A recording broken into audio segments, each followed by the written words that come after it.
Insof qilinglar. Bir odam 10 yil maktabda o'qiydi. Yana bir 10 yil universitetda o'qiydi. Yana bir 20 yil ilmiy ish bilan shug'ullanadi. Zamonasi uchun, yurti uchun katta bir ilmiy kashfiyotni qiladi. Odamlarning hayotini yengilligiga sabab bo'ladigan zo'r kashfiyotni qiladi.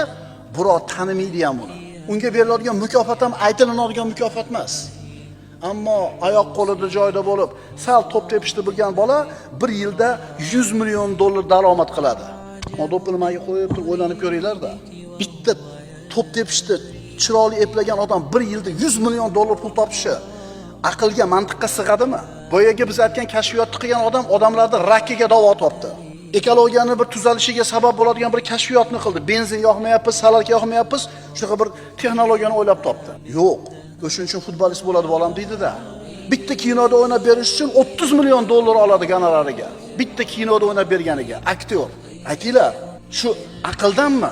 Insofdanmi shu? Yana bitta klipini orqasidan palonchi qo'shiqchi dedi 5 million dollar foyda ko'rdi deydi. Nima edi u? Nima edi u? O'shuni o'tirib ko'rib odamlar 5 martadan 6 martadan qaytarib ko'rdi. Mana nima uchun ummatning ahvoli mana shu holatda.